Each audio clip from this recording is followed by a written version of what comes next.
আজকে যে বিষয়টা নিয়ে আলোচনা করব সেটা হচ্ছে সমসম্ভব চলক। এটা হচ্ছে তোমাদের উচ্চ মাধ্যমিকের যে সৌরেন্দ্রদের বই আছে তার দ্বিতীয় অধ্যায়। বোঝাচ্ছে কোনো একটা র্যান্ডম এক্সপেরিমেন্ট ঘটানো যদি হয়, বা যদি একটা কয়েন টস বা লুডুর ছক্কা ছোড়া, এই ধরনের ঘটনাগুলোকে র্যান্ডম এক্সপেরিমেন্ট বলা হচ্ছে।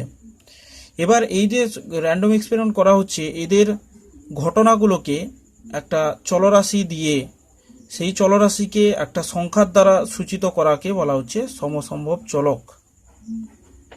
তাহলে আমরা দেখে নিই যে একটা উদাহরণের মাধ্যমে বোঝার চেষ্টা করি যে সমসম্ভব চলক কিভাবে হচ্ছে, সেটা একটা দেখে নিই। ধরো একটা কয়েন টস করলাম। কয়েনের ক্ষেত্রে নমুনা দেশ থাকে, ক্যাপিটাল এস থাকে কত, একটা কয়েনের ক্ষেত্রে হেড টেল থাকে। তাহলে এর ক্ষেত্রে নমুনা বিন্দুগুলো দুটোই আছে, কিন্তু আমি যদি দুটো কয়েন টস করি তখন নমুনা বিন্দু হয়ে যাবে head head, head tail, tail head, tail tail. তোমরা ক্লাস 11-এ তোমাদেরকে শিখিয়েছিলাম যে কিভাবে বের করতে হয়। হেড টেল আছে, এখানেও হেড টেল আছে, তাহলে এখানে হবে head head, head tail, tail head, tail tail. তাহলে এই যে যত টাইপের যে ঘটনা আসে, এই ঘটনাগুলোকে নিয়ে তৈরি হয় নমুনা দেশ। এটাকে তাহলে এসকে বলা হচ্ছে নমুনা দেশ। এর ক্ষেত্রে একটা কয়েন টস করলে হচ্ছে নমুনা দেশ হচ্ছে হেড আর টেলকে নিয়ে তৈরি হচ্ছে ক্যাপিটাল এস এখানে একটা। তাহলে একে S1 একে S2 দিয়ে প্রকাশ করছি। এবার ধরো তিনটে কয়েন টস করব, তাহলে তিনটে যদি কয়েন টস করি S3, তাহলে কি আসছে তাহলে সেটা দেখে নিই। তিনটে কয়েন টস করা মানে তার নমুনা বিন্দুগুলো কি করে বের করব। তাহলে এই দুটোগুলোকে আগে নিয়ে নিই, head head, head tail, tail head, tail টেল।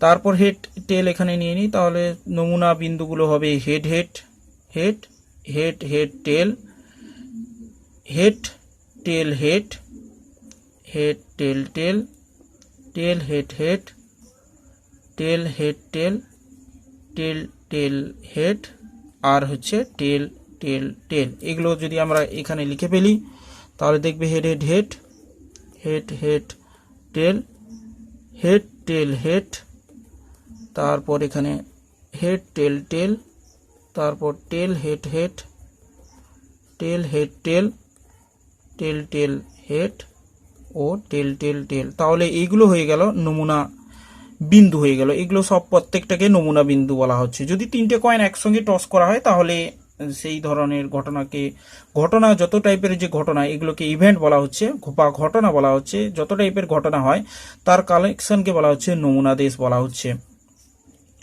তিনটে টস করলে এই নমুনা দেশ আসছে, আর দুটো করে টস করলে এই নমুনা দেশ আসছে, একটা টস করলে এরকম আসছে। তাহলে এই ধরনের যে ঘটনাগুলো ঘটানো হচ্ছে, এগুলো সম্পর্কে আমরা আমাদের আগে থেকে কোনো জানা নেই, তাই এগুলো র্যান্ডম এক্সপেরিমেন্ট। যার রেজাল্ট সম্পর্কে আমরা জানি না সেগুলোকে র্যান্ডম এক্সপেরিমেন্ট বলবো। যেগুলো রেজাল্ট সম্পর্কে জানি সেগুলো কোনোদিন র্যান্ডম এক্সপেরিমেন্ট হবে না, আর তার ক্ষেত্রে সম্ভাবনাও বের করানোর দরকার নেই। যেরকম নিশ্চিত ঘটনা যেগুলো আছে, যে রাত দিন, যেরকম সূর্যোদয় সূর্যাস্ত, এগুলো আমরা জানি যে দিনের পর রাত আসছে, রাতের পর দিন আসে, এগুলো নিশ্চিত ঘটনা, এগুলো নিয়ে সম্ভাবনা বের করানোর কিছু নেই। কিন্তু ধরো বৃষ্টিপাত হচ্ছে, ধরো কোনো জায়গায় বৃষ্টিপাত হচ্ছে, সেই বৃষ্টিপাত যদি হয় তাহলে কোন দিন বৃষ্টি হতে পারে, নাও হতে পারে। আবহাওয়া, জলবায়ু, এগুলো সব ঘটনাগুলো হচ্ছে র্যান্ডম এক্সপেরিমেন্ট। জানা থাকে না আমাদের আগে থেকে যে বৃষ্টিপাত হবে কি হবে না। তাহলে এই ধরনের যেগুলো রেজাল্ট সম্পর্কে আমরা জানি না সেইগুলোকেই আমরা র্যান্ডম এক্সপেরিমেন্ট হিসেবে বলবো। এবার আমরা র্যান্ডম এক্সপেরিমেন্টের যেটা বলেছে, যে 2 নম্বর চ্যাপ্টারে সমসম্ভব চলকের ব্যাপারে যেটা বলেছে সেটা একটু জেনে নিই। তাহলে এই যে নমুনা বিন্দুগুলো যে বলেছে, আমরা তো ক্লাস 11-এ এগুলো দেখে এসেছিলাম, এগুলোকে একটা চলকের দ্বারা, সমসম্ভব চলকের সঙ্গে কি করে যুক্ত করব সেটা দেখে নিই। প্রথমে দেখি যে সুবিধা যেটা হবে সেটা দেখে নিই। প্রথমে ধরো আমি তিনটে যেটা কয়েন টস করেছিলাম, এটার ক্ষেত্রে দেখালে সব থেকে তোমরা ভালো করে বুঝতে পারবে। তাহলে দেখো, আমি যদি ক্যাপিটাল এক্স একটা নতুন চলক ধরে নিই, মানে চলরাশি যেটা বলছে সেটাকে চলক বলছে, সমসম্ভব চলক। তাহলে এর ক্ষেত্রে দেখো যদি আমি ধরে নিই যে হেড পড়ার ঘটনা, তাহলে একে কোলন চিহ্ন দিয়ে প্রকাশ করা হয় ঘটনাগুলোকে। তাহলে এটা হচ্ছে হেড পড়ার ঘটনা। হেড পড়ার ঘটনা, হেড পড়ার যদি ঘটনা হয় তাহলে এর ক্ষেত্রে দেখো probability capital x equals to 0। Head পড়বে না কোন ঘটনার ক্ষেত্রে? এই যে টেল টেল টেল পড়েছে, এর ক্ষেত্রে ঘটনা হবে কি ক্যাপিটাল এক্স ইকুয়াস টু 0। তাহলে এর সম্ভাবনা কত হবে? 1/8। তাহলে কতগুলো নমুনা বিন্দু আসছে সেটা আগে দেখে নাও, যে 8টা নমুনা বিন্দু অবশ্যই আসবে। 4 আর 4 এখানে 8টা। এর একটা সূত্র ছিল, এর দুটো ঘটনা বলে হেড টেল দুটো ঘটনা বলে এখানে দুটো নমুনা বিন্দু এবং 3বার এক্সপেরিমেন্ট করা হচ্ছে বলে 2 কিউব, তাহলে হবে 8। যদি এটাকে সূত্রের আকারে দেখি তাহলে দেখতে পাবে যে যে ঘটনার এক্সপেরিমেন্টটা করা হবে তার নমুনা বিন্দুর সংখ্যা আর তার সংখ্যা হবে এটা, তারপর তার উপর হবে পরীক্ষা, যতগুলো পরীক্ষা করা হচ্ছে পরীক্ষার সংখ্যা হবে। তাহলে এইভাবে রেজাল্ট হবে। যদি আমরা লুডো ছক্কা যদি ধরি তাহলে সেখানে কতগুলো ঘটনা আছে? 6টা ঘটনা আছে। 1 2 3 4 5 6 পর্যন্ত 6টা ঘটনা আছে। তাকে যদি দুবার টস করি তাহলে হবে 6 স্কোয়ার, তাহলে 36। যদি লুডো ছক্কাকে 3বার ছুড়ি তাহলে তার নমুনা বিন্দুর সংখ্যা হবে 36 × 6, তাহলে 6 3 18, 6 6 36, 216 হবে। তাহলে এইভাবে আমরা বের করে নিতে পারবো। এগুলো ক্লাস 11-এ হয়েছিল, তবুও একবার বলে দিলাম। হেড পড়ার ঘটনা এটা সূচিত হচ্ছে। তাহলে হেড পড়ার যদি ঘটনা হয়, এখানে এই ঘটনার ক্ষেত্রে দেখো একবারও হেড পড়েনি, তাহলে probability capital x equals two 0। তাহলে আমরা এবার যদি দেখে নিই probability capital x equals two 1, তাহলে এর ক্ষেত্রে কি ধরনের ঘটনা দেখতে পাচ্ছি? যে একবার হেড পড়বে। তাহলে এরকম ধরনের ইভেন্ট হচ্ছে, এখানে একটা হেড পড়েছে, এটা একটা আর সবগুলো দুটো, এখানে একটা আর একটা হচ্ছে, তাহলে 3/8 হচ্ছে। দেখতেই পাচ্ছ 3/8। যদি দুটো হেড পড়ার ঘটনার কথা বলি, তাহলে সেটাও কত আছে দেখা যাক।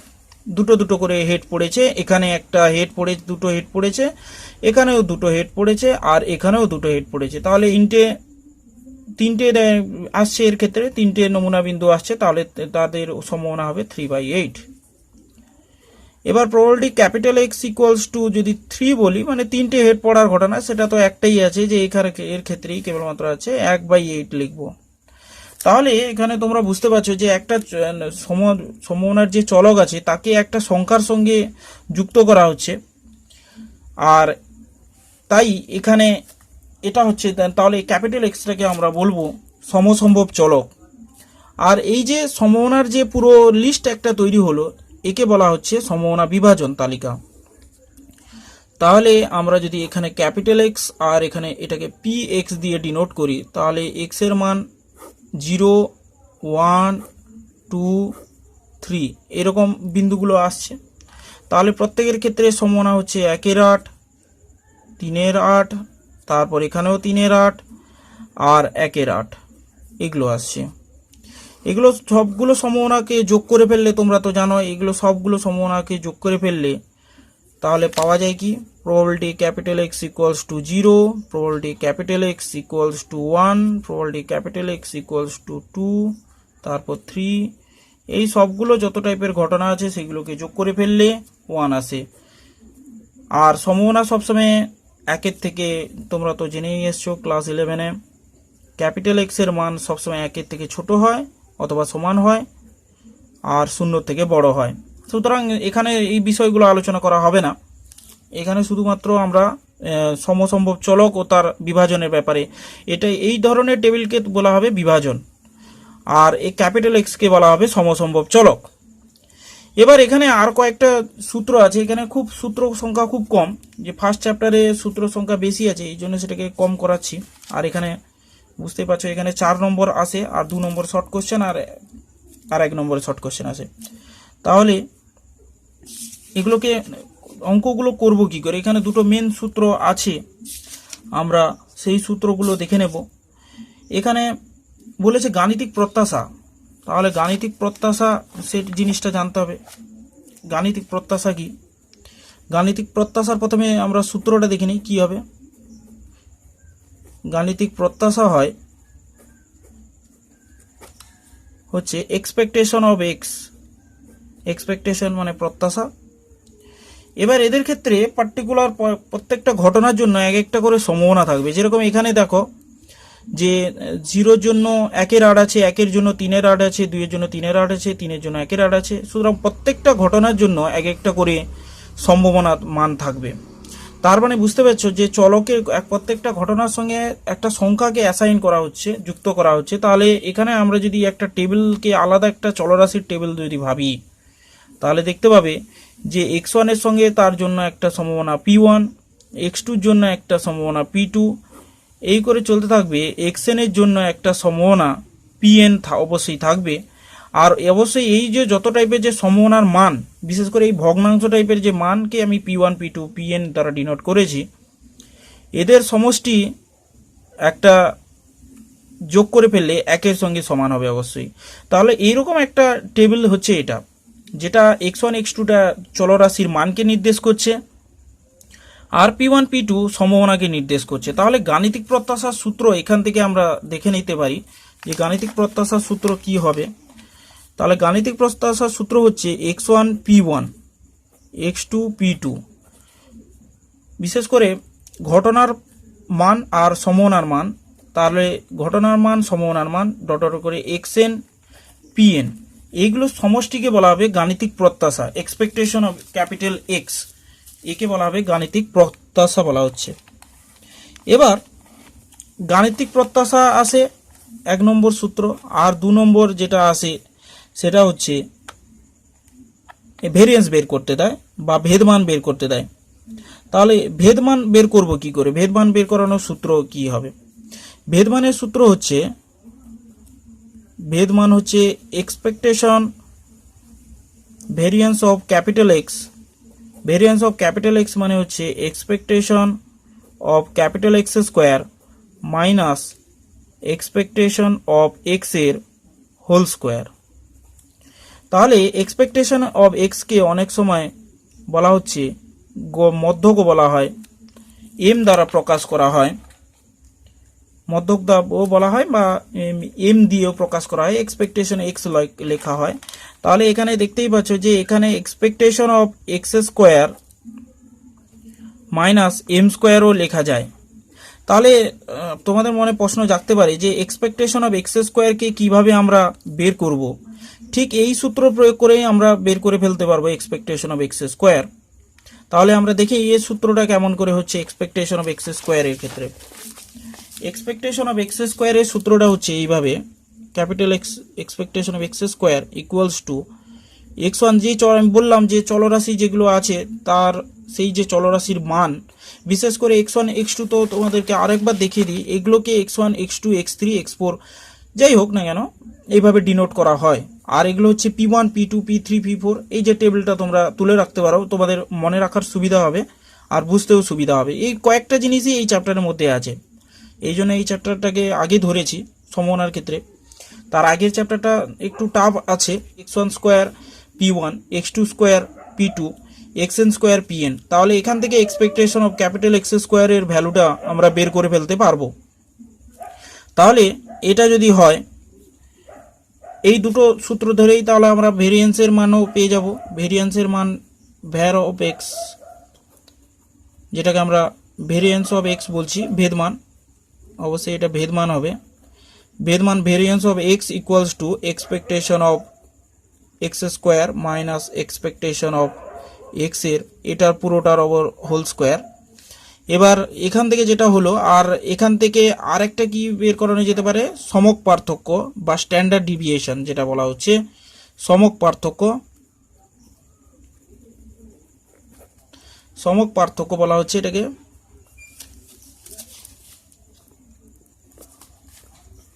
সমক পার্থক্য, সমক পার্থক্য তাহলে কি হবে যে root of variance of capital X. তাহলে সমক পার্থক্য হচ্ছে রুট ভ্যার অফ এক্স, আর ভেরিয়েন্স ভেদ মানে তো দেখলেই। তাহলে এই সমস্ত সংক্রান্ত কয়েকটা অঙ্ক আছে, সেই অঙ্কগুলো আমরা শিখব। দেখে নিই অনুশীলনীর অঙ্কগুলো। 4-এর 1-এর দাগের অঙ্ক দেখো, যে 3টি ঝোঁকশূন্য মুদ্রা উৎক্ষেপণের সমসম্ভব পরীক্ষায় এক্স দ্বারা হেড সংখ্যা প্রকাশিত হয়। তাহলে এখানে চলরাশির ব্যাপারে বলে দিয়েছে যে ক্যাপিটাল এক্স হেড হবে। এবার সমমনা চলকের সমমনার বিভাজন নির্ণয় করতে বলছে, মানে ওই টেবিলটা বের করতে বলছে, তার সঙ্গে মধ্যক মানে এক্সপেকটেশন এক্স বের করতে বলছে, আর ভেদমানও বের করতে বলছে। তাহলে এখানে চলরাশি ধরার কোনো সমস্যা নেই। তাহলে তোমরা দেখো এখানে বলেই দিয়েছে ক্যাপিটাল এক্স হলো হেড পড়ার সম্ভাবনা, হেড পড়ার চলক। তাহলে এখানে ধরি বলে কথার লেখার দরকার নেই। হেড সংখ্যা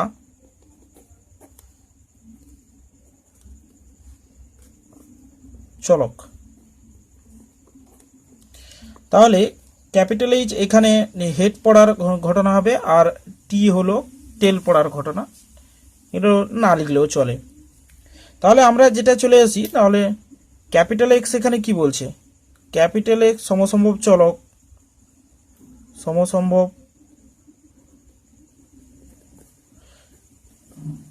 চলকের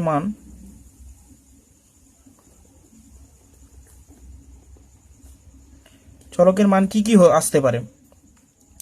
যেহেতু এখানে 3টে কয়েনকে ঝোঁকশূন্য মুদ্রাকে টস করা হয়েছে, তার মানে আর ক্যাপিটাল এক্স যারা যেহেতু হেড আসার ঘটনা সূচিত হচ্ছে, তাহলে এখানে হতে পারে একটাও হেড নাও আসতে পারে, তারপর একটা হেড আসতে পারে, তারপর দুটো হেড আসতে পারে, সর্বোচ্চ 3টে আসবে, কারণ যেহেতু 3টে কয়েন টস করা হচ্ছে। তাহলে আমরা যদি এইচকে হেড দ্বারা সূচিত করি, এখানে ধরে নাও, ধরি ক্যাপিটাল এইচ হলো হেড পড়ার ঘটনা,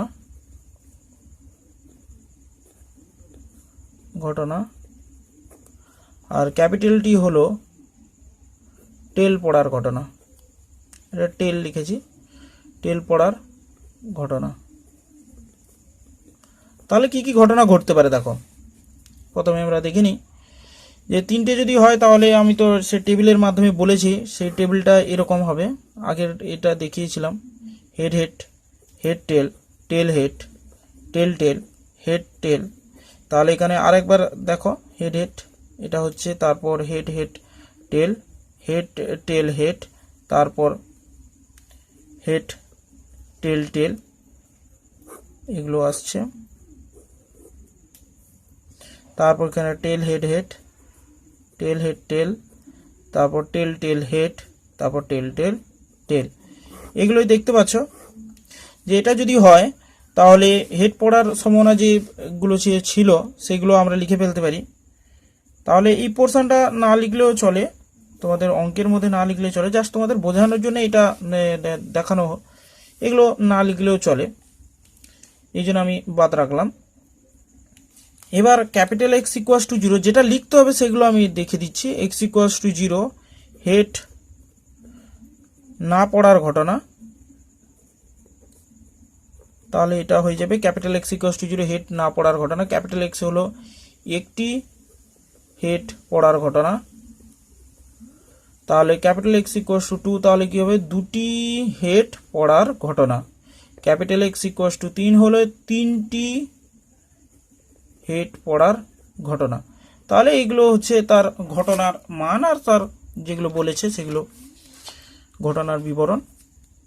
তাহলে এগুলোর এবার সম্ভাবনা বের করে ফেলি। সম্ভাবনা কি হবে, probability capital x equals two 0 যদি হয়, সম্ভাবনা তাহলে কি আসছে দেখো। তাহলে এখানে যদি আমি দেখি যে হেড পড়ছে না কার ক্ষেত্রে, একদম টেল টেল টেল যেখানে আছে, তাহলে এখানে এটা একমাত্র একটাই ঘটনা। তাহলে আমরা এখানে 1/8 লিখে ফেলবো। Probability capital x equals two 1 যদি লিখি, তাহলে এখানে হবে, তাহলে একটা হেড পড়ার ঘটনা, তাহলে কত আসবে, একটা যে হেড দেখো এখানে এটা এটা এটা একটা, আর একটা কোথায় গেল, এটা, এই 3টে ঘটনা, টোটাল 3টে ঘটনা, একটা হেড পড়ার ঘটনা যেটা। আর দুটো হেড পড়ার ঘটনাগুলো এই যে এটা একটা, এটা একটা, আর এটা একটা, 3টে, দুটো করে হেড পড়ার ঘটনা, সেই 3-এর আরই হবে। আর probability capital x equals to 3, মানে 3টে হেড পড়ার ঘটনা একটাই আছে, 1/8। তাহলে সম্ভাবনা গুলো তোমরা পেয়ে গেলে। এরপর এই সম্ভাবনা বিভাজন আমরা পেয়ে গেলাম। অতএব সম্ভাবনা বিভাজন তাহলে কি হবে, সম্ভাবনা বিভাজন তাহলে হচ্ছে কত, সম্ভাবনা বিভাজন হচ্ছে এই যে ক্যাপিটাল এক্স একটা টেবিল বানাতে হবে, ফরমেশন করতে হবে। তাহলে এখানে ক্যাপিটাল এক্স আর এখানে প্রবাবিলিটি অফ ক্যাপিটাল এক্স থাকবে, এখানে 0, এখানে 1, 2 আর এখানে 3 থাকবে। তো এটার মান হচ্ছে 1/8 একটা দেখাবে, একটা 3/8, এটাও 3/8 হবে, আর এটা হবে 1/8। এটা হলো সম্ভাবনার বিভাজন তালিকা তৈরি করে ফেললাম। এবার আমাদের সম্ভাবনা বিভাজন বের করার পর প্রথম কাজ হবে এক্সপেকটেশন অফ এক্স বের করা। গাণিতিক প্রত্যাশার মানটা অবশ্যই বের করানো হবে, তাহলে সেকে মধ্যকও বলা হয় আমরা জানি। তাহলে মধ্যক সমান তাহলে কি লিখব, মধ্যক সমান expectation of capital x equals two, আমরা তো জানি যে x1 p1 এটা হচ্ছে x1 x2 x3 x4, এটা যদি ধরি তাহলে আমরা ডাইরেক্ট লিখে ফেলতে পারি 0 × 8 যে মানটা আছে এই মান ইন্টু এটা, কারণ আমরা সূত্র তো বলেইছি, সূত্রের ক্ষেত্রে আমরা দেখিয়েছিলাম। দেখো এখানে x1 p1 x2 p2 xn pn, তাহলে ওই সূত্রটাই আমরা এখানে ব্যবহার করব। 0 × 1/8 1 × 3/8 প্লাস 2 × 3/8 প্লাস 3 × 1/8। তাহলে দেখতে পাচ্ছ যে এটা তো 0 হয়ে যাবে, 3/8। এখানে মনে রাখবে যে ক্যালকুলেটর ইউজ করে ফেলবে না, এখানে একটা প্রকৃত ভগ্নাংশে মানটা আসবে। তাহলে 8 এলো, 3 6 3, তাহলে 9, আর এখানে 12/8, তার মানে 4 3 12 4 2 8। তাহলে এখানে দেখতেই পাচ্ছ যে 3/2 উত্তর এসছে। মধ্যকের মান তাহলে কত এলো, 3/2। এরপর আমাদের যেটা বের করতে হবে, তাহলে দেখতেই পেলে যে মধ্যকের মান 3/2 এসছে। এটা প্রবাবিলিটির মতো এক আসবে, এটা ভেবে বসবে না তোমরা, আবার এটা আসতে পারে, এটা 3/2 1 থেকে বড়ও হতে পারে। এরপর আমরা দেখে নিই ভেদমানের মান কি আসবে। ভেদমানের মান বের করানোর জন্য আমাদের প্রথমে এক্সপেকটেশন অফ এক্স স্কোয়ারের মানটা বের করতে জানতে হবে। তাহলে এক্সপেকটেশন অফ এক্স স্কোয়ারের মানটা আগে বের করে নিই। এক্সপেকটেশন অফ এক্স স্কোয়ারের মানটা দেখো কি কি আসছে। তোমরা তো জানো যে 0 স্কোয়ার ইন্টু 1/8, তাহলে এটা হচ্ছে 2 স্কোয়ার ইন্টু 3/8 প্লাস আর কি আসছে 3 স্কোয়ার ইন্টু 1/8। তাহলে দেখা যাক এটা এলে কত আসছে, 3/8 প্লাস 12/8 প্লাস 9/8, তাহলে এখানে আসছে কত 24/8। তাহলে এটা এলো এক্সপেকটেশন অফ এক্স স্কোয়ার। এবার ভেরিয়েন্সের সূত্র তো জানো, variance of capital x equals to expectation of x square minus expectation of x এর হোল স্কোয়ার। এটা আছে, এটা 24/8 আছে, থাকুক, এখন কাটাকুটি পরে করবে। এটা এক্সপেকটেশন অফ এক্স এর মান 24/8 সমান 9/4, তাহলে 24 বিযুক্ত 18/8, তাহলে হবে কত 6/8 সমান 3/4 আসবে। তাহলে এটা দেখলে তোমরা ভেদমান এলো, ভেরিয়েন্স অফ এক্স বের করলাম, আর এটা তাহলে হয়ে যাবে। অতএব ভেদমান সমান 3/4 এলো। তাহলে এইভাবে রেজাল্ট বের করবে। এবার 5 দাগে অঙ্ক যেটা বলছে যে দুটি ঝোঁকশূন্য পাশা গড়িয়ে দেওয়ার সমসম্ভব পরীক্ষায় অঙ্কদ্বয়ের সমষ্টি এক্স দ্বারা যদি সূচিত হয়, এক্স সমসম্ভব চলকের সম্ভাবনা বিভাজন নির্ণয় করতে বলছে। তাহলে এখানে ঝোঁকশূন্য পাশা বলতে এখানে লুডুর ছক্কাকে বোঝাবে। এবার আমরা এক্স তো যেহেতু বলে দিয়েছে, তাহলে ধরাধরি কোনো ব্যাপার নেই। এখানে দেখতেই পারো যে লিখে দিয়েছি এক্স দ্বারা দুইটি ঝোঁকশূন্য পাশা অঙ্কদ্বয়ের সমষ্টি সূচিত হয়। অঙ্কদ্বয়ের সমষ্টি বলতে দুটো পাশাকে গড়িয়ে দেওয়ার পর যে রেজাল্ট আসবে তাদের সমষ্টি 11 হচ্ছে কিনা সেটা দেখার বিষয়। এবার নমুনা দেশে নমুনা বিন্দু সংখ্যা কত হতে পারে, ঝোঁকশূন্য পাশা গড়িয়ে দিলে কতগুলো নমুনা বিন্দু আসবে। এখানে আমি দেখেছি নমুনা দেশে নমুনা বিন্দু সংখ্যা 636 হয়েছে। এবার এখানে দেখো, এখানে সে টেবিল তৈরি করার মাধ্যমে আমি সমস্ত নমুনা 36খানা নমুনা বিন্দুকে দেখিয়েছি যে দুটো ছক্কা যদি আমি ফেলি তাহলে এইখানে নমুনা বিন্দু আসবে 36টা। এবার এদের মধ্যে দেখতেই পাচ্ছ যে এরকম টেবিলটা হবে। এবার সমষ্টির মান যেটা বলছে, সমষ্টির মান কি কি হতে পারে। প্রথমেই দেখো যে যদি দুটো এক পড়ে তাহলে 2 হতে পারে, তারপর 3 4 থেকে শুরু করে ম্যাক্সিমাম হতে পারে 6 6 12 পর্যন্ত হতে পারে। তাহলে আমাদের এক্স এর মানটা অবশ্যই 0 থেকে স্টার্ট হবে না, শুরু হবে 2 থেকে শুরু হবে। তাহলে আমরা সেইটা দেখব যে probability capital x equals two 2 এর মানটা কত হবে। তাহলে এবার সম্ভাবনা আমরা দেখে নিই ক্যাপিটাল এক্স ইকুয়ালস টু 2। তাহলে এরকম দুই আসার ঘটনা কোথায় আসতে পারে, এই নমুনা বিন্দুর জন্য। তাহলে এক নমুনা বিন্দুর জন্য 2 আসতে পারে, যে কারণে এটা হচ্ছে 36খানা নমুনা বিন্দুর মধ্যে একটা বিন্দু, যে কারণে 1/36 লেখা হয়েছে। এইভাবে 3 দেখো স্পেকট্রাম 3 বলেছে ক্যাপিটাল এক্স ইকুয়ালস টু 3। তাহলে এটা কি কি ঘটনা ঘটতে পারে, 3 আসতে পারে। এখানে দেখো 2 1 আর 1 2 পড়তে পারে, মানে প্রথম লুডুর ছক্কায় ধরো 1 পড়লো, দ্বিতীয়টায় 2 পড়লো, তাহলে 1 যুক্ত 2 তাহলে 3 হলো, এখানেও 3। তাহলে দু রকম ঘটনা ঘটতে পারে, প্রথম লুডুর ছক্কায় হয় 1 পড়লো, বা দ্বিতীয় লুডুর ছক্কায় তাহলে 2 পড়লো, অথবা প্রথম লুডুর ছক্কায় যদি 2 পড়ে তাহলে দ্বিতীয়টায় 1 পড়বে। এইভাবে যদি ভাবি আমরা, তাহলে 2খানা নমুনা বিন্দু পাচ্ছি, তাহলে 2 36। এবার 4 পেতে পারি কিভাবে, 4 পেতে পারি এই ডায়াগোনাল শেপে। আমি দেখিয়েছি, দেখো এই ডায়াগোনাল শেপে 4 পাওয়ার জন্য এই যে পুরো এতটা যে দেওয়া আছে 3 যুক্ত 1 2 যুক্ত 2 1 যুক্ত 3, তাহলে এটা 4 পেয়ে যাব। তাহলে 4 পাওয়ার ঘটনা, দুটো লুডুর ছক্কা যেহেতু বলেছে, তাহলে দুটো যোগ করে তো আমরা দেখতে পাচ্ছি 3টে বিন্দু আসছে, 3খানা 4 আসার ঘটনা হতে পারে। প্রথম লুডুর ছক্কায় 3 পড়লো, দ্বিতীয়টায় 1, দুটোতে হয়তো দুটোই 2 পড়ে গেল, অথবা একটায় 1 একটা 3, এরকম তো হতে পারে 3টে বিন্দু। এইভাবে নমুনা বিন্দুগুলো 9 পুরো 12 পর্যন্ত বের করে যেতে হবে। 12 পর্যন্ত আমরা দেখো এখানে দেখে নাও যে কতগুলো বিন্দু এসছে, তোমরা খাতায় তুলবে ভালো করে। এই যে টোটাল বিষয়টা আমি খাতায় তুলে দিয়েছি, ভালো করে দেখে নাও। তাহলে 9, তাহলে 4টে নমুনা বিন্দু, এইভাবে চলতে থাকবে। তাহলে মোট নমুনা বিন্দু তোমরা পেলে 10 পাওয়ার ঘটনা 1 এর 12, 3 36 হচ্ছে, 3টে পাচ্ছি 11 12, এগুলো সব পেয়ে গেলে। এবার বিভাজন বলতে এই টেবিলটাকে বোঝাবে, সম্ভাবনা বিভাজন বলতে এখানে টেবিলটাকে বোঝাবে। যেহেতু এখানে সম্ভাবনা বিভাজনই বলেছে, তার মানে এটা করেই শেষ করে, মানে অঙ্কটা এখানেই শেষ হয়ে যাবে। তাহলে আশা করি বুঝতে পেরেছ। তাহলে আমি নেক্সট অঙ্কে যাচ্ছি। সাথে দাগের অঙ্ক দেখো, সাথে দাগের অঙ্ক বলেছি একটি বাক্সে 5টি ঘড়ি আছে।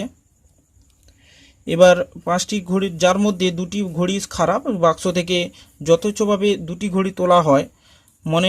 মনে করো এক সমসম চলক দ্বারা খারাপ ঘড়ির সংখ্যা সূচিত হয়। এক সমসম চলকের সম্ভাবনা বিভাজন নির্ণয় করি। এক্স এর মধ্যক নির্ণয় করতেও বলছে, তার সঙ্গে সম্ভাবনা বিভাজন আর এক্সপেকটেশন এক্স, মানে ওটাই মধ্যক হিসেবে কাজ করবে। এবার যেহেতু এখানে বলে দেওয়া আছে, সুতরাং এখানে ধরার কিছু নেই। সমসম্ভব চলক দ্বারা খারাপ ঘড়ির সংখ্যা সূচিত হচ্ছে। এবার চলক কি কি ঘটনা ঘটতে পারে, ক্যাপিটাল এক্স, এখানে যেহেতু 2খানা ঘড়ি তোলা হচ্ছে, ম্যাক্সিমাম স্পেকট্রাম কত হতে পারে, 2 পর্যন্ত হতে পারে। যেহেতু হয় দুটো ঘড়ি ভালো হবে, তাহলে যেহেতু ক্যাপিটাল এক্স দ্বারা খারাপ ঘড়ির সম্ভাবনা সূচিত হচ্ছে আর দুটো ঘড়ি তোলা হচ্ছে, যে কারণে হয় দুটো ঘড়ি ভালো আসবে, তাহলে ভালো যদি আসে তাহলে খারাপ ঘড়ির সংখ্যা 0। যদি একটা ভালো থাকে বা একটা খারাপ থাকে, তাহলে ক্যাপিটাল এক্স দ্বারা একটা ভালো ঘড়ি থাকলে তাহলে এক্স এর মান কত হবে, 1। এক্স দ্বারা তো খারাপ ঘড়ি সূচিত হয়। এবার যদি দুটোই খারাপ থাকে, তাহলে একটাও ভালো যদি না থাকে, তাহলে সেইখানের ক্ষেত্রে এক্স এর মান 2 ধরবো। তাহলে এখানে লিখেছি, দেখো এইগুলো অবশ্যই বলে দিতে হবে, তাহলে না বললে অসুবিধা আছে। এবার দেখো ক্যাপিটাল এক্স ইকুয়ালস টু 0, তোমাদের কম্বিনেশন দিয়ে যে ক্লাস 11-এ দেখিয়েছিলাম, ওই পোর্শনটা একটু বই খুলে দেখে নিবে। আমি এখানে জাস্ট টপিকটা ব্যাপারে না বললে, ডাইরেক্ট বললে অসুবিধা আছে। এবার 2C0, 2 মানে কি, এখানে 2 আর 3 মানে কি, সেটা ব্যাপারটা বুঝতে হবে। টোটাল ঘড়ির সংখ্যা হচ্ছে 5খানা। 5খানা ঘড়ির মধ্যে দুটো ঘড়ি তোলার সমবায় সংখ্যা হচ্ছে 5C2। এবার এখানে দুটো ঘড়ি থেকে, দুটো যে ঘড়ি তোলা হয়েছে তার মধ্য থেকে হয়তো ভালো খারাপ এলো না, 0, ক্যাপিটাল এক্স ইকুয়ালস টু 0, মানে দুটো ঘড়ি ভালো এলো। তাহলে বুঝতেই পারছো যে এখানে কোনো 2C0 হবে, এখানে 3C2 হবে, তার মানে অবশ্যই বাকি 3টে থেকে এসছে, বুঝলে তো। এবার দুটো ঘড়ি যেহেতু এখানে বলেছে, দুটো ঘড়ি কেবলমাত্র এখানে খারাপ আছে, মানে 5টা ঘড়ির মধ্যে দুটো ঘড়িই খারাপ। এবার কোন ঘড়িটা খারাপ কেউ তো জানে না, তাহলে 2C0 হতে পারে। যদি দুটো ঘড়ি ভালো আসে তাহলে এখানে খারাপ ঘড়ি থেকে আসেনি, কোথা থেকে এসছে? ভালো ঘড়ি 3টে ঘড়ি থেকে মধ্যে থেকে এসছে। তারপর তো কম্বিনেশন তো ক্যালকুলেটার সাহায্যে বের করবে। অবশ্যই দশমিক করে দেবে না, ভগ্নাংশের আকারে রাখবে। তোমরা অবশ্যই দশমিকে ক্যালকুলেটার থাকার জন্য দশমিকে করে দাও, এটা করবে না, তাহলে অসুবিধা আছে, করতে যাবে না, বইতেও কোথাও করেনি, সুতরাং না করাই ভালো। এবার ধরো দুটো যে ঘড়ি তোলা হয়েছিল, একটা ধরো দুটো খারাপ ঘড়ির মধ্যে থেকে একটা এলো, তাহলে আর একটা এলো 3টে ভালো ঘড়ির মধ্যে থেকে একটা এলো, তাহলে বুঝতেই পারছো যে 2C1 3C1 হবে। একটা ঘড়ি খারাপ, দুটো তো খারাপ ঘড়ি বলেছে, তোমরা প্রশ্ন তো অবশ্যই দেখেছো, সেই প্রশ্নের মধ্যেই তো বুঝতে পারবে যে দুটোই খারাপ ঘড়ি আছে, তার মধ্যে থেকে একটা এসছে আর একটা এসছে ভালো ঘড়ির মধ্যে থেকে। এবার সেরকম যদি হয় তাহলে দুটো ঘড়ি তো টানা হয়েছে, মোট নমুনা বিন্দু সংখ্যা এটা, তাহলে এর সমনা হয়ে গেল 6/10। ক্যালকুলেটারে বের করে নেবে, দিয়ে গুণ করে 6/10 করে নেবে। এবার নেক্সট হচ্ছে প্রবাবিলিটি ক্যাপিটাল X = 2। হয়তো দুটো ঘড়ি খারাপ যদি আসে, তাহলে আসলেই খারাপ ঘড়ির মধ্যে থেকেই আসবে। এটা হচ্ছে মোট সমনা সংখ্যা, মানে যতগুলো নমুনা বিন্দুর সংখ্যা, আর এটা হচ্ছে 3C0, মানে একটাও ভালো ঘড়ি থেকে একটাও আসেনি, যে কারণে এই রেজাল্টগুলো বসিয়ে 1/10 পেলাম। এবার এটাই হয়ে গেল সম্ভাবনা বিভাজন। সম্ভাবনা বিভাজন তো জানো যে টেবিলের আকারে লিখে ফেলতে হবে, তাহলে সেটাই সম্ভাবনা বিভাজন বুঝিয়ে যাবে। এবার এখান থেকে যদি মধ্যক বের করতে হয় তাহলে তো জানো এটার গুণফল, এটার গুণফল, এটার গুণফলগুলো বের করে যোগ করে দেবো, যেটা পাবো সেটাই হয়ে যাবে তার মধ্যক। তাহলে নেক্সট দেখো, এখানে এক্সপেকটেশন অফ এক্স মানে তার মধ্যক যেটা বলছিলাম সেটা হয়ে গেল, যে গুণ করে দিলে যেটা রেজাল্ট আসবে অবশ্যই ভগ্নাংশে রেখে দেবে, দশমিক করে ফেলবে না। এটা লিখেছি, এটাই হচ্ছে রেজাল্ট। এবার 8-এর এর দাগটা আমরা দেখে নিতে পারি। 8-এর এর দাগের অঙ্কটা এখানে অসাবধানবশত 20টি ভালো বাল্বের সঙ্গে 5টি খারাপ বাল্ব মিশে যায়। তাহলে বুঝতেই পারছো যে এই যে অঙ্কগুলো দেওয়া আছে এগুলো সবগুলোই এক একটা করে র্যান্ডম এক্সপেরিমেন্ট হচ্ছে। আমরা জানি না রেজাল্ট কি আছে, জানি না, তবুও এই পরীক্ষাগুলোকে সম্ভাবনা দ্বারাই প্রকাশ করা হবে। এবার 5টা খারাপ বাল্ব আছে, 20টার মধ্যে 5টা খারাপ বাল্ব আছে। কোনো একটা বাল্ব দেখেই ঠিক করা যায় না যে যেটি ভালো না খারাপ। মিশ্রিত বাল্বগুলির থেকে 4টি বাল্ব তোলা হলে খারাপ বাল্বের সংখ্যার সম্ভাবনা বিভাজন নির্ণয় করতে বলেছে। তাহলে এখানে খারাপ বাল্বের কথা বলেছে, তাহলে তোমরা অবশ্যই যদি বলা না থাকে তাহলে অবশ্যই সেই যে ক্যাপিটাল এক্সটা ধরবে, সেটা হচ্ছে খারাপ বাল্ব যেহেতু বলেছে তাহলে এটাই তার হয়ে যাচ্ছে চলক। সুতরাং এখানে তোমাদের কেয়ারফুল থাকতে হবে যে আমরা কি ধরনের চলরাশি ধরবো, সেটা অবশ্যই প্রশ্নের মধ্যেই ইনফরমেশনটা দেওয়া থাকবে। তাহলে আমরা ধরেই নিয়েছি যে ক্যাপিটাল এক্স দ্বারা খারাপ বাল্বের সংখ্যা নির্ধারণ করা হয় বা খারাপ বাল্বের সংখ্যা সূচিত করে। তাহলে আমরা যদি সেটা ধরে নিই, এখানে 4টি বাল্ব তোলা হয়েছে, 4খানা বাল্ব তোলা হয়েছে। এবার 4খানা বাল্ব মানে অবশ্যই বুঝতেই পারছো যে হয় কোনোগুলো খারাপ আসবে না, হয় একটা খারাপ আসবে, দুটো খারাপ আসবে, 3টে খারাপ আসবে, ম্যাক্সিমাম 4টে যাবে, 4খানা যাবে, 5টা আসবে না কখনো, কারণ বাল্ব যেহেতু 4খানা তোলা হয়েছে অবশ্যই 5টা বাল্ব খারাপ চলে আসবে না, তোমরা জানো। তাহলে এগুলো সব লিখে ফেলবে যে ক্যাপিটাল এক্স দ্বারা একটি বাল্ব না মানে বাল্ব না পাওয়ার ঘটনা সূচিত হয়, খারাপ বাল্ব না পাওয়ার ঘটনা সূচিত হয়। 1 দ্বারা 1টি খারাপ, 2টি খারাপ, 3টি খারাপ, 4টি খারাপ, এগুলো সব আছে, একটু লিখে ফেলবে। এটা কি লেখাটা ঠিক হয়নি, 4টি বাল্ব খারাপ হওয়ার ঘটনা। তাহলে সম্ভাবনা অবশ্যই সেখানে বের করানোর জন্য তোমরা কি করবে, টোটাল বাল্বের সংখ্যা যেহেতু 25খানা আছে, তাহলে 4খানা বাল্ব তোলা হচ্ছে, তাহলে 25C4, মোট নমুনা বিন্দুর সংখ্যা 25C4 হবে। আর দেখতেই পাচ্ছ যে যদি ক্যাপিটাল এক্স = 0, আমরা তো খারাপ বাল্বের সংখ্যা ক্যাপিটাল এক্স ধরেছি। এবার যদি একটাও খারাপ বাল্ব না আসে, 4টি যদি ভালো বাল্ব আসে, তাহলে অবশ্যই ভালোগুলোর মধ্যে থেকে এসছে, তাহলে ভালো বাল্ব হচ্ছে 20 আর খারাপ হচ্ছে 5টা। এবার যখন তুলছি সেটা জানি না যে খারাপ আসছে কি ভালো আসছে, ওটা র্যান্ডম এক্সপেরিমেন্ট। তোমরা হয়তো এখানে কনফিউজড হয়ে যেতে পারো যে 5টা বাল্ব তো খারাপ বলা আছে, তাহলে এখানে র্যান্ডম এক্সপেরিমেন্ট কোথায় হচ্ছে? র্যান্ডম এক্সপেরিমেন্ট হচ্ছে অবশ্যই, কারণ আমরা যখন তুলছি সেটা খারাপ প্রথমে বলেই দিয়েছে যে আমরা জানি না যে খারাপ আসছে কি, দেখে বোঝাও যায় না যে খারাপ আসছে কি ভালো আসছে। সুতরাং অবশ্যই যদি আমি ক্যাপিটাল এক্স = 0 ভাবি, মানে এক্সপেরিমেন্ট অনুযায়ী, র্যান্ডম এক্সপেরিমেন্টের যে সংখ্যা তার অনুযায়ী, যদি খারাপ বাল্ব না আসে তাহলে মানে অবশ্যই ভালোগুলো থেকে এসছে, 4টে বাল্বই ভালো এসছে, তাহলে এটা অবশ্যই ক্যালকুলেটর বের করে এখানে ভগ্নাংশের আকারে লিখে দেবে। এরপর নেক্সট দেখো ক্যাপিটাল এক্স ইকুয়ালস টু যদি 1 আসে তাহলে কি আসবে, তাহলে একটা বাল্ব অবশ্যই খারাপ জায়গা থেকে এসছে আর বাকি 3টে বাল্ব ভালো এসছে, এরকম ঘটনা ঘটতে পারে। ক্যাপিটাল এক্স ইকুয়ালস টু 2 মানে কি, দুটো খারাপ দুটো ভালো, 4টে যেহেতু টানা হয়েছে দুটো ভালো দুটো খারাপ। আর টোটাল অবশ্যই এই যে 5 আর 20 সংখ্যা 25-এর সঙ্গে ম্যাচ করবে, এই 2 আর 2 অবশ্যই 4-এর সঙ্গে ম্যাচ করবে, যোগ করে ফেলে দেখো ম্যাচ করবে, এটা যেন হয়। অবশ্যই এই সংখ্যাটা যেন একে পেরিয়ে না যায়, তাহলে অঙ্ক তো অবশ্যই ভুল করছো ধরে নিতে হবে।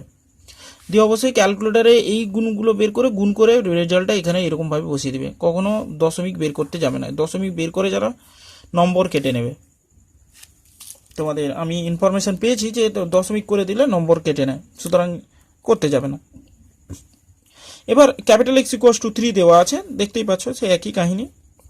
3টে খারাপ যদি বাল্ব আসে তাহলে ওই 5খানার মধ্যে থেকে আসবে, তাহলে এগুলো সব র্যান্ডম এক্সপেরিমেন্ট। তাহলে এই সমনা বিভাজন আমরা এইভাবে রেজাল্ট ক্যালকুলেশন করে তোমরা ক্যালকুলেটর বের করবে, দিয়ে সমনা বিভাজন তালিকা তৈরি হয়ে গেল। তাহলে এখানে যেহেতু সমনা বিভাজন তালিকা চেয়েছে, সুতরাং আমরা এখানে বেশি কিছু বলবো না, বিভাজনটা করেই রেখে দেব। এবার 8-এর বি যেটা বলেছে, দেখো এখানে অনেক কিছু ব্যাপার বলেছে, বইতে উদাহরণ আছে। এবার বলেছে এখানে 5টি ত্রুটিপূর্ণ বস্তু সম্বলিত 25টি বস্তুর একটি লট থেকে 4টি বস্তুর নমুনা যথেচ্ছভাবে নেওয়া হয়, পুনঃস্থাপিত করে ত্রুটিপূর্ণ বস্তুর সংখ্যা x এর সমবিভাজন নির্ণয় করো। যেহেতু এখানে পুনঃস্থাপিত না করে ব্যাপারটা বলা হচ্ছে, সুতরাং এখানে একটু জিনিস বোঝার আছে। তাহলে দেখো কিভাবে জিনিসটাকে বোঝানো যায় 8-এর বি অঙ্কটা। তাহলে তোমরা একটু জিনিস ভালো করে মনে রাখবে, পুনঃস্থাপিত না করে যদি হয় তাহলে নমুনা বিন্দুর সংখ্যা কমতে থাকে। পুনঃস্থাপিত না করে যদি হয় তাহলে নমুনা বিন্দুর সংখ্যা অবশ্যই কমবে, তখন আমরা কম্বিনেশন দিয়ে করব অবশ্যই। তাহলে সেই একই দেখো এখানে ক্যাপিটাল এক্স দ্বারা বস্তুর, এটা পুনঃস্থাপিত না করে আমি পয়েন্ট করে লিখে দিয়েছি পুনঃস্থাপিত না করে। তাহলে পুনঃস্থাপন করা হচ্ছে না মানে রাখা হচ্ছে না, নমুনা বিন্দু পরপর কমে যাচ্ছে। যেরকম আমি যদি একটা উদাহরণ হিসেবে বলি, যে একটা পাত্র থেকে ধরো একটা পাত্রে বল আছে, পুনঃস্থাপিত না করে কথাটা বোঝাচ্ছি, এখানে 3খানা 4খানা বল আছে, ধরো এরকম বল আছে। তাহলে আমি কি করছি, একটা বল তুললাম, এটা বাদ চলে গেল, তাহলে বলটা তুলে এক্সপেরিমেন্ট করলাম, দিয়ে রেখে দিলাম, এই বলটা রেখে দিলাম, তাহলে এখানে কতগুলো বল থাকলো, তাহলে 5খানা থাকলো। তাহলে একে বলা হচ্ছে পুনঃস্থাপিত না করে, মানে পুনরায় এই বলটা আর রাখবো না, এই বলটা বাইরে যে রেখে দিয়েছি সেটা আর ভেতরে আর কোনো মতে রাখতে যাব না। তাহলে এটা হয়ে গেল পুনঃস্থাপিত না করে, তাই তো। তারপর যে পুনঃস্থাপিত করে তাহলে কি হবে, অবশ্যই রেখে দেব, তাই না। পুনঃস্থাপিত করে মানে রেখে দেবো অবশ্যই। তাহলে প্রতিবারে আমি যদি বলগুলো রেখে দিই, দিয়ে আবার টানি, বলটা দেখলাম, এক্সপেরিমেন্ট করলাম, আবার এক্সপেরিমেন্ট করা শেষ হয়ে গেল, আবার রিটার্ন রেখে দিলাম, তাহলে পুনঃস্থাপিত করে, তাহলে এখানে কিন্তু নমুনা বিন্দু 6খানা ছিল, 6টাই থাকবে। আর এই ঘটনার ক্ষেত্রে 5, তারপর 4, এবার যদি পরপর রিটার্ন টানতে থাকি তাহলে এখানে 4, এরকম করে কমতে থাকে। তখন অবশ্যই কম্বিনেশনের সূত্র আসে, সি দিয়ে দেখবে ক্যালকুলেশনগুলো হবে। আর এটা যদি দেখা যায় যে পুনঃস্থাপিত করে বারবার একই থাকছে, তাহলে এটার ক্ষেত্রে বাইনোমিয়ালের সূত্র লাগানো হবে। অবশ্যই বাইনোমিয়ালের সূত্র তোমরা এই অঙ্ক থেকেই বুঝে নেবে, সূত্র জাস্ট মনে রাখতে হবে, কারণ এখানে তোমাদের সূত্রের প্রয়োগটা, বিশেষ করে সূত্রটা এসছে গ্র্যাজুয়েশন থেকে, এখানে জাস্ট তোমাদের সূত্রটা মনে রেখে নিলেই হবে। ওটা বাইনোমিয়ালের যেটা তোমরা শিখেছিলে ক্লাস 11-এ ছিল, চ্যাপ্টারটা ছিল, ওই চ্যাপ্টার অনুযায়ী হবে, ওটা আমি দেখে নেবে, অঙ্ক করার সময় দেখে নেবে। তাহলে পুনঃস্থাপিত করে না করে ব্যাপারটা বুঝতে পারলে যে প্রতিস্থাপিত না করে বা পুনঃস্থাপিত না করে মানে হচ্ছে বল তুলে নিচ্ছি, তারপর আর রাখছি না, আর পুনঃস্থাপিত করে হচ্ছে পরপর রেখে দিচ্ছি। রেখে দেওয়া মানে নমুনা বিন্দু পাল্টাবে না। পুনঃস্থাপিত যদি করি তাহলে নমুনা বিন্দু সংখ্যা পাল্টাবে না, একই থাকবে। তখন বাইনোমিয়ালের সূত্র লাগানো হবে। যেহেতু এখানে পুনঃস্থাপিত না করে হচ্ছে, তাহলে নমুনা বিন্দু কমবে, নমুনা বিন্দু কমা মানে কম্বিনেশন অবশ্যই লাগাবো, সি দিয়ে দেখবে ক্যালকুলেশনগুলো হবে, ওই যে বাল্বের ক্ষেত্রে যেরকম হচ্ছিল সেরকম। এবার ক্যাপিটাল এক্স যেহেতু এখানে বলেই দিয়েছে যে আমরা ত্রুটিপূর্ণ 5টি লট থেকে 4টি বল তোলা হচ্ছে, 4টি বল তোলা হচ্ছে মানে ম্যাক্সিমাম 4টে হবে, হয় ত্রুটিপূর্ণ এলো না, একটা এলো, দুটো এলো, তিনটে এলো, এরকম করে থাকবে। তাহলে ক্যাপিটাল এক্স ইকুয়াল টু 0 বুঝতেই পেরেছো, খারাপ থেকে একটাও আসেনি, ভালো থেকে এসছে 4টা। এইভাবে যেটা আগের করেছিলাম সেই অঙ্কর মতো করে পুরোপুরি করে যাবে। এগুলো ক্যালকুলেশনগুলো করবে, ক্যালকুলেটারে বের করবে, আমি বের করিনি, তোমরা করবে অবশ্যই। ক্যালকুলেটরের মানগুলো বের করে তারপর সমনা বিভাজনটা বের করে নেবে, এইভাবে সমনা বিভাজন বের করলেই হয়ে যাবে। এবার আমি পুনঃস্থাপিত করে ব্যাপারটা দেখিয়ে দিই। পুনঃস্থাপিত করে যদি বলেছে বস্তুর চলক নির্দেশ করে ত্রুটিপূর্ণ হওয়ার সময় এখানে দ্বিপদ প্রক্রিয়ার সূত্র অবশ্যই লাগানো হবে। এখানে বলেছে কি বস্তুর সংখ্যা সূচিত হয় ক্যাপিটাল এক্স দ্বারা, বস্তুর সংখ্যা সূচিত হয় পুনঃস্থাপিত করে, মানে নমুনা বিন্দু এখানে সংখ্যা কমবে না, একই থাকবে। তাহলে এখানে বাইনোমিয়ালের সূত্র লাগাতে গেলে দুটো জিনিস লাগে, একটা হচ্ছে পি পি কিউ, দুটো সূত্র লাগে, সেই সূত্রটা একটু তোমরা দেখে নাও। প্রথমে পি এর মানটা বের করানো হবে কি করে, তাহলে পি হচ্ছে 5/25, মানে এখানে খারাপ বাল্বের সংখ্যা সমনা বের করে নেওয়া হচ্ছে 5/25, 1/5। আর ত্রুটিপূর্ণ না হওয়ার সম্ভাবনা কত, তাহলে 1/5 বাদ দিয়ে দিলে, 1 থেকে যদি 1/5 বাদ দিয়ে দিলাম তাহলে ত্রুটিপূর্ণ না হওয়ার সম্ভাবনা এটা হয়ে গেল। তারপর তো সেই একই রকমভাবে এইগুলো তুলে ফেলবে যে সমনার ক্যাপিটাল এক্স দ্বারা পুনঃস্থাপিত ত্রুটিপূর্ণ না বস্তু না হওয়ার ঘটনা, তারপর এটা সেই একদম একইভাবে যা আগের অঙ্ক যেভাবে করছিলে। এবার দেখো এখানে সেই বাইনোমিয়ালের সূত্র যে বলছিলাম, দ্বিপদ প্রক্রিয়ার যে সূত্র, এই সূত্রটা ক্লাস 11-এ ছিল, সেই 11-এর সূত্র এখানে প্রয়োগ হবে। ক্যাপিটাল এক্স ইকুয়ালস টু আর, সূত্রটা আমি বলে দিচ্ছি, এই সূত্রটা মনে রাখতে হবে। এটার ক্ষেত্রে নমুনা বিন্দু পাল্টায় না, কেন পাল্টায় না এখানে বুঝতে পারবে। 4c আর 1/p⁴ আর 4c আর বলছি, এটা NCR লিখে দাও, তাহলে সূত্রটা পুরোপুরি অথেন্টিক হবে, n-r। তাহলে এটা যতগুলো টানা হবে সেই তার সংখ্যার পর নির্ভর করবে। এবার pxr equals to NCR p⁴r q⁴n-r। তাহলে এখানে দেখো x ইকুয়ালস টু 0, মানে একটাও খারাপ আসেনি, তাহলে 4c 0, তাহলে খারাপ থেকে একটা আসেনি মানে খারাপের যে সম্ভাবনা তারপর 0, সবগুলো ভালো থেকে এসছে। তাহলে এখানে দেখো দেখি 4টেই একই আছে, নমুনা বিন্দুর সংখ্যা সেই একই 4, এখানে 4টে দেখো, 5-এর সংখ্যা আসবে 5⁴ একই থাকবে, তাই এখানে নমুনা বিন্দু পাল্টাচ্ছে না। 1 হলে এখানে একটা আসছে, একটা খারাপ আসছে, তাহলে একটা খারাপ আসার সম্ভাবনা কত, 1/5। বাইনোমিয়ালের সূত্র লাগানো হচ্ছে, দ্বিপদ সূত্র, এটা একটু মনে রাখবে, তাহলে তাড়াতাড়ি আমাদের একটু কাজ হবে। ডিটেলস পরে আলোচনা হবে, এটা নিয়ে আলোচনা করব, আগে অঙ্কগুলো নিয়ে হয়ে যাক। তাহলে 4c2, তাহলে এখানে 1/5 পর স্কোয়ার হবে, খারাপ থেকে দুটো, ভালো থেকে ভালো। দেখো টোটাল 5-এর হচ্ছে 5⁴ থাকছে, নমুনা বিন্দু পাল্টাচ্ছে না, সুতরাং অবশ্যই বাইনোমিয়ালের সূত্র আমরা এই সূত্র লাগাবো। যদি নমুনা বিন্দু না পাল্টায় তাহলে বাইনোমিয়ালের সূত্র, যদি বা নমুনা বিন্দু কমতে থাকে তাহলে অবশ্যই আমরা আগের যে সূত্রটা ছিল কম্বিনেশন দিয়ে, ওই সূত্র আমরা অ্যাপ্লাই করব। তাহলে ক্যাপিটাল এক্স ইকুয়ালস টু 3 আর সমনা বিভাজন এখানে ক্যালকুলেটর ইউজ করে একটু বের করে ফেলবে, দিলে কমপ্লিট হবে।